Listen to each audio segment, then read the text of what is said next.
जब हमारा ये फिजिकल बॉडी नहीं रहेगा तो उसके बाद ये कुछ ऐसा हो जाएगा जैसा आपको यहाँ पर दिखाई नहीं पड़ रहा है। लेकिन ये कैसे होगा, इसको मैं थोड़ा सरल करना चाहता हूँ। अगर कोई स्थूल तत्व पहले होता है और उसके बाद वो नहीं होता है, भले ही रीजन कुछ भी रहा हो, तो उसके बाद जो वो नहीं होता है वो किस तरह का नहीं वाला होता है। और हमारे इस शरीर के होने या फिर इसके ना होने के बीच में जो भी होता है वो सब भी हमारे सामने ही हो रहा होता है। इसके लिए मैं आपको पंच तत्वों का उदाहरण देना चाहूंगा कि किस तरह से ये स्थूल तत्व धीरे धीरे सूक्ष्म अवस्था में जाते हैं। इसके अलावा जो सूक्ष्म होता है, जो हमें नहीं दिखाई पड़ता है हमारी इन खुली आंखों से, उसे हम सूक्ष्म बोलते हैं। हालांकि उस सूक्ष्म का होना मतलब ना दिखाई देने वाले का होना भी किसी और व्यवस्था पर डिपेंड करता है। तो जैसे पंचतत्व होते हैं अग्नि, जल, वायु, पृथ्वी, आकाश। तो ये पृथ्वी तत्व होता है, इसे आप एक तरह से ये ठोस टाइप का जो हमारा शरीर होता है, बॉडी, वो मान सकते हैं। इसे हम महसूस कर सकते हैं, पकड़ सकते हैं,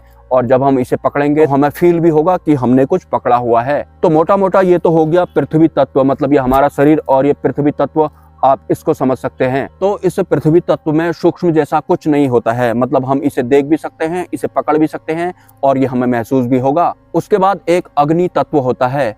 अग्नि तत्व को हम देख तो सकते हैं लेकिन हम उसे पकड़ जैसा नहीं सकते हैं, या फिर उस अग्नि की गर्माहट हमें महसूस होती है लेकिन हम इस पृथ्वी तत्व की तरह उसे इकट्ठा जैसा नहीं कर सकते हैं। तो अग्नि तत्व भी एक तरीके से सूक्ष्मता का प्रतिनिधित्व करता है। उसके बाद जल की शुरुआत होती है। जल आपने देखा होगा, जो पानी होता है वो आर पार दिखना उसमें शुरू हो जाता है। उसकी फीलिंग भी बिल्कुल अलग जैसी होती है, आर पार उसका दिखाई पड़ता है। हम उसे इकट्ठा करते हैं तो वो फिसल जैसा जाता है। तो जल में क्या हुआ, पारदर्शिता जैसी आ गई, मतलब आर पार जैसा हम उसके देख पा रहे हैं, मतलब सूक्ष्म होने की थोड़ी शुरुआत जैसी हो गई जल में। तो अग्नि का क्लियर हो गया है, जल का क्लियर हो गया है। अब आती है वायु, मतलब ये हवा। हवा को सिर्फ हम महसूस कर सकते हैं, मतलब जो वायु तत्व है वो भी पूर्ण सूक्ष्म नहीं है, वो दिखाई नहीं दे रहा है लेकिन उसे हम महसूस जरूर कर सकते हैं। ये जो हवा होती है ये पूर्ण सूक्ष्म नहीं होती है, वरना ये हमें महसूस भी नहीं होती। उसके बाद आता है आकाश तत्व। आकाश तत्व मतलब ये जो खाली स्थान दिखाई पड़ता है, ये खाली स्थान हमारे शरीर में भी होता है और ये अनंत ब्रह्मांड भी आकाश ही है। ये खाली स्थान जो भी होता है ये पूर्ण सूक्ष्म जैसा हो जाता है, मतलब ये जो खाली आकाश तत्व होता है ये हवा की तरह हमें महसूस भी नहीं होता है। लेकिन बात यही खत्म नहीं हो जाती है। ये जो आकाश तत्व पूर्ण रूप से फर्स्ट हैंड वाला सूक्ष्म जैसा बन चुका होता है, मतलब ये हमें दिखाई भी नहीं पड़ रहा है और महसूस भी नहीं हो रहा है। और जो दूसरे नंबर पर सूक्ष्म होता है हवा, जो दिखाई नहीं पड़ती है लेकिन हम उसे महसूस कर सकते हैं। लेकिन ये जो आकाश तत्व जिसे आप पूर्ण सूक्ष्म बोल सकते हैं, इसका ना दिखाई पड़ना और ना होना भी किसी अन्य व्यवस्था पर डिपेंड करता है। क्योंकि नहीं दिखाई दे रहा है हम बोल रहे हैं तो इसका मतलब है इसके ना दिखाई देने में किसी अन्य सत्ता का या फिर कोई न कोई सिस्टम तो है जो ये नहीं दिखाई दे रहा है। ऐसे ही इसका अस्तित्व नहीं बन गया, मतलब आकाश तत्व भी अस्तित्व रखता है, भले ही वो ना दिखाई दे और महसूस ना हो। तो जब हमारा इस पृथ्वी तत्व का मतलब इस शरीर का अगर एंड हो जाता है, मतलब जैसे अभी मैं आपको यहाँ पर दिखाई पड़ रहा हूँ तो यहाँ पर मैं नहीं हूँगा, तो उसके बाद क्या होगा, क्या बचेगा? सिंपली ना दिखाई देने वाली हवा बचेगी, या जो अग्नि होती है उसे भी सिर्फ महसूस किया जा सकता है। ये जो सूर्य की रोशनी आ रही है इसे हम सिर्फ गर्माहट इसकी महसूस कर सकते हैं। सिंपली ना दिखाई देने वाली हवा बचेगी, ना दिखाई देने वाली और सिर्फ महसूस होने वाली गर्माहट बचेगी, मतलब अग्नि तत्व बचेगा। जो जल तत्व होता है वो तो खैर शरीर अगर नहीं रहता है तो वो नहीं रहता है, और आकाश तत्व जरूर रहता है, मतलब पूर्ण रूप से ना दिखाई देने वाला तत्व जरूर रहता है।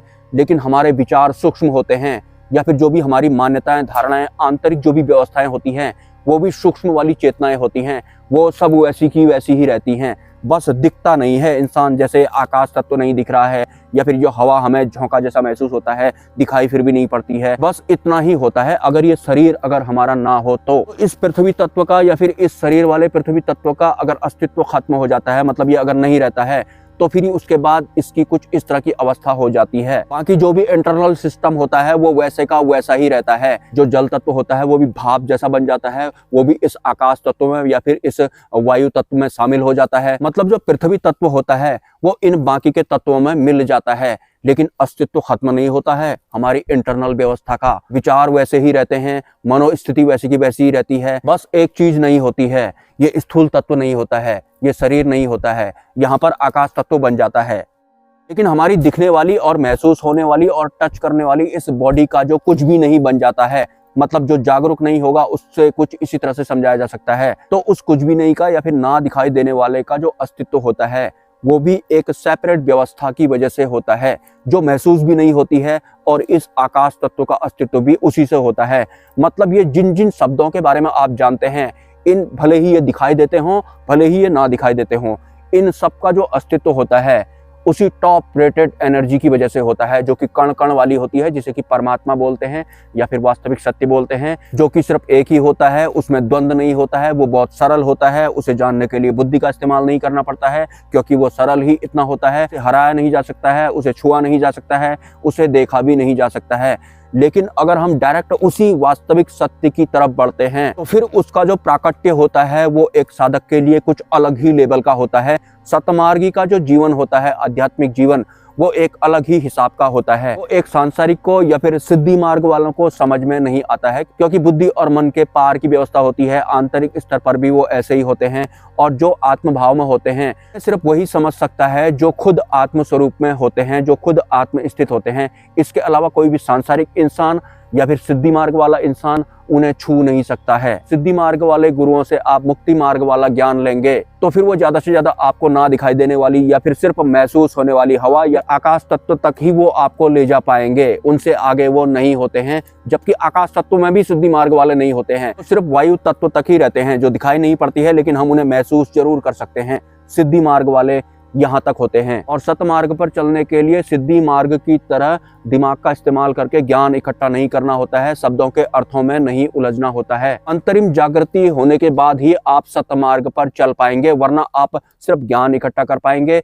और उनके अर्थों में ही आप उलझ जाएंगे। और उन अर्थों का इस्तेमाल आप दूसरे किसी साधक के सामने बताने के लिए करेंगे या फिर उसको गलत साबित करने के लिए करेंगे। बस यहीं तक होता है। एक आम इंसान जो होता है, जो अग्नि, जल, वायु, पृथ्वी, आकाश को मोटा मोटा ऊपर ऊपर से ही समझ पाता है। और जो आत्म स्थित होते हैं या फिर जो आत्म स्वरूप में होते हैं, उस अवस्था को अगर मैं सरल करने की कोशिश करूं, हालांकि ये भी आपके लिए एक तरह का ज्ञान इकट्ठा करने जैसा ही होगा। मतलब कैसे काल, कर्म और माया के आवरण में रहने के बाद भी काल, कर्म और माया उन्हें छू नहीं पाते हैं, वो उनसे अछूत रहते हैं। मतलब कर्म अतीत, काल अतीत या फिर माया अतीत वो रहते हैं। जैसे कि इस दुनिया में कुछ भी चल रहा है और आप सब कुछ कर रहे हैं, आप सब तरह के कामों में लिप्त हैं, लेकिन आपकी आत्म जागृति नहीं है या फिर आप आत्म भाव में नहीं है, तो ये जो भी इस दुनिया में चल रहा है वो आपको प्रभावित कर रहा है, आपकी इंद्रियों को प्रभावित कर रहा है, या फिर इंटरनल जो भी आपका सिस्टम है उन सबको वो प्रभावित कर रहा है। और उसी हिसाब के भी आप हो जा रहे हैं, उन्हीं के लपेटे चपेटे में आप आ जा रहे हैं। मतलब तर्क भी तर्क करने वाले हो रहे हैं, तू मैं करने वाले जैसे हो रहे हैं। लेकिन ये सब होने के दौरान एक मिरर भी होता है, शीशे में भी आप यही सब कर रहे होते हैं। मतलब जैसे यहाँ पर अगर शीशा लगा होता और मैं कुछ कर रहा होता, तो जो शीशे में जो दिखाई पड़ रहा है वो भी कुछ कर ही रहा है, वो भी कुछ सुन ही रहा है, उसके आसपास भी काल, कर्म और माया एक्टिव हैं। लेकिन जो शीशे में हम दिखाई पड़ते हैं, क्या उसे कुछ फर्क पड़ता है? वो अछूत रहता है बिल्कुल। आत्म जागृति ना होने के बाद अगर हम इस भौतिक संसार में सर्वाइव करते हैं तो हम काल, कर्म और माया के अधीन ही रहते हैं। लेकिन आत्म जागृति होने के बाद अगर हम इस संसार में सर्वाइव करते हैं तो फिर जिस तरह से हमारे दर्पण में दिखाई देने वाली तस्वीर को या फिर वीडियो को कोई फर्क नहीं पड़ा था, हालांकि कर तो वो भी सब कुछ रहा था, कुछ इस तरह का ही एक इंसान का अंतकण हो जाता है अगर आत्मस्वरूप वो हो जाते हैं या फिर आत्म भाव में वो आ जाते हैं तो। और वास्तव में जिसकी अंतरिम जागृति हो जाती है उसका इंटरनल सिस्टम कुछ उसी दर्पण की तरह हो जाता है। मतलब दर्पण में दिखाई देने वाली जो भी आकृति जो भी कर रही है वो काल, कर्म और माया से अछूत रहती है, ये उसे छू नहीं पाते हैं। भले ही वो कुछ भी करे, कुछ भी बोले, किसी का भी जवाब दे या तो ना दे, जो भी करे वो अछूत ही रहता है। तो ये सब आत्म जागृति से ही संभव होता है। जो आपको नहीं दिखाई पड़ रहा है उसको आपको नहीं दिखाई पड़ रहा है नहीं मान लेना है। वो जो नहीं दिखाई पड़ रहा है उसके पीछे क्या है वो भी आपको जागरूकता के साथ जानते हुए आगे बढ़ना है।